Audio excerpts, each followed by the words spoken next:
নমস্কার বন্ধুরা, গল্পের রবিবারে চলে এসেছি একটা নতুন গল্প নিয়ে। গল্পের নাম অসমাপ্ত, লেখিকা শাশ্বতী দাস। মোবাইল ফোনটা এক নাগাড়ে বেজে চলেছে, কিন্তু সংযুক্তার সেদিকে কোনো হুঁশ নেই।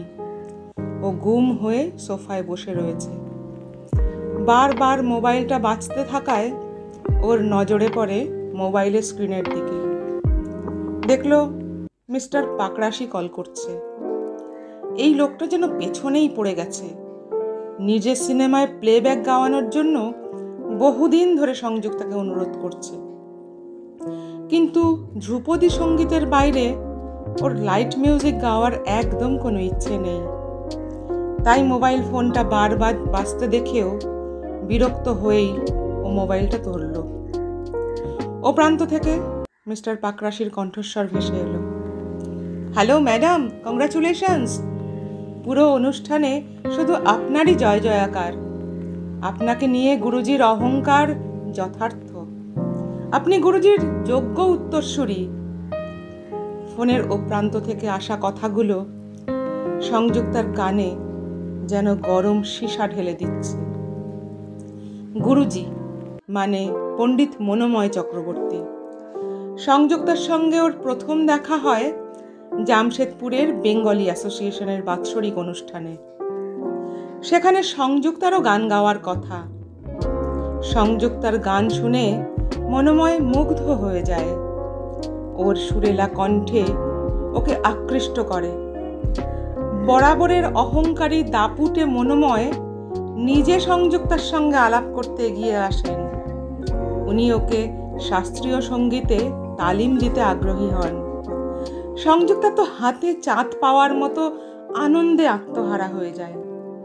কিন্তু বাড়িতে মাকে বলাতে মা প্রচণ্ড আপত্তি করে ওকে এই কলকাতায় যাওয়ায়। মা, আমি তো গুরুজির বাড়িতেই থাকবো, তুমি রাজি হয়ে যাও মা। আমার জীবনে এমন সুযোগ আর হয়তো কখনো আসবে না। তুমিও তো বলো মা, আমি গানটা যেন ভালো করে তালিম নিই। এই রকম সুযোগ স্বেচ্ছায় আমার হাতে এসেছে। মা, তুমি আমাকে যেতে বাধা দিচ্ছ মা। শেষ পর্যন্ত মেয়ের জেদের কাছে সুপর্ণার হার স্বীকার করতে বাধ্য হয়। সেই থেকে সংযুক্তার কলকাতায় মনোময় চক্রবর্তীর বাড়িতে গান শেখা শুরু। কিন্তু সংযুক্তা জানতো না এখানেই লুকিয়ে আছে তার জীবনের চরম সত্যি। সংযুক্তার মা ছাড়া তিনকুলে আর কেউ নেই। মাকে বাবার কথা যখনই জিজ্ঞেস করে মা বলে, আমি তো আছি, আমি তোর বাবা, আমি তোর মা।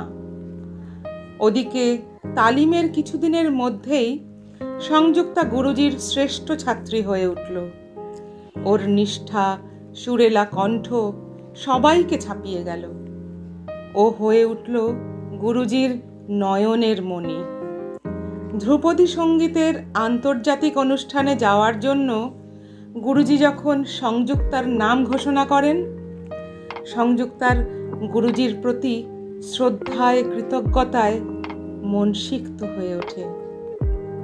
জামশেদপুরে এসে মাকে সব কথা জানালে মা এই প্রথম ওকে জড়িয়ে ধরে আনন্দে কেঁদে ফেলে। এমনিতে সুপর্ণা কোনোদিনই মেয়ের গুরুজিকে নিয়ে তেমন কোনো কৌতূহল প্রকাশ করেননি। এমনকি মেয়ের সামনে মনোময় নামটাও কখনো উচ্চারণ করেনি। তাই সংযুক্তা ভাবত মা হয়তো ওর কলকাতায় গিয়ে গান শেখায় খুবই অসন্তুষ্ট। তাই গুরুজির কথা উঠলেই মা এড়িয়ে যায়। সুপর্ণা একটা সময় অনেক কষ্ট সহ্য করেছে এই মেয়েকে মানুষ করতে। কলকাতায় বাবার বাড়ি ছেড়ে অন্তঃসত্ত্বা অবস্থায় সুপর্ণা একাই জামশেদপুরে চলে আসে। পাশে দাঁড়ানোর মতো কেউ ওর সাথে ছিল না। এই অজানা অচেনা জায়গায় এসে প্রথমে ও একটা বাড়িতে রান্নার কাজ ঠিক করে। সেই বাড়িতেই থাকতে শুরু করে। তারপর যখন ওর প্রসবের সময় এগিয়ে এলো, ওই বাড়ির লোকজনেরাই এগিয়ে এসে ওকে সব রকমভাবে সাহায্য করে। সংযুক্তার জন্ম হয়। একা মা ছোট্ট শিশুকে নিয়ে কিভাবে মানুষ করবে এই চিন্তায় সুপর্ণা একদিন রান্নার বাড়ির বৌদিকে কথাটা বলেই ফেলল।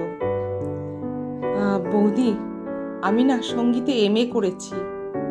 এখানে কোনো স্কুলে গানের শিক্ষিকা নেওয়া হয় কি না তুমি জানো বৌদি?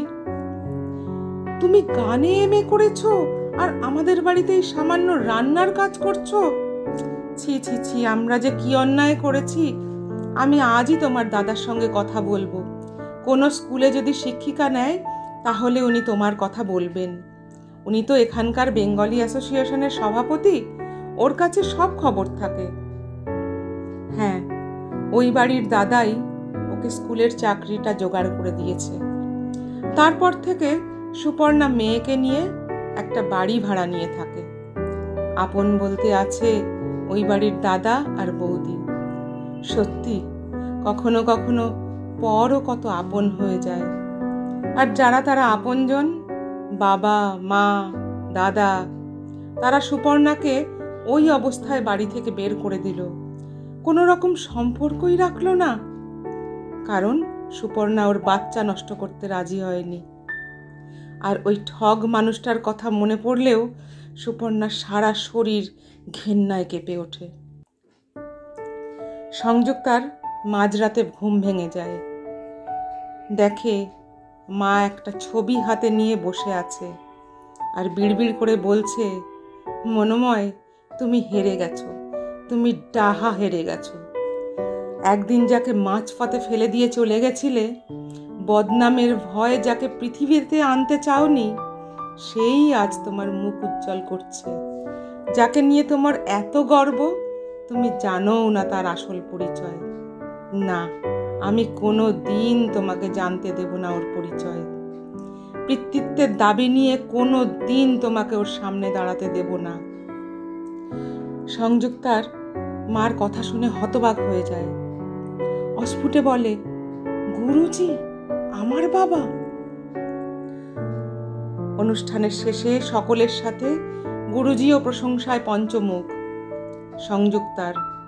কিন্তু সংযুক্তা গুরুজিকে সেই শ্রদ্ধার আসনে বসাতে পারছে কই? বারবার শুধু সেদিন মাঝরাতে মার কথাগুলো মনে পড়ছে।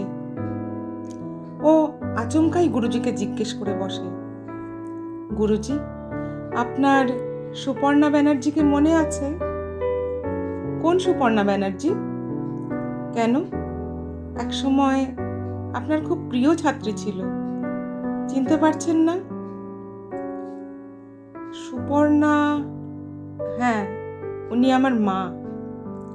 সুপর্ণা তোমার মা? হ্যাঁ। আর তোমার বাবা?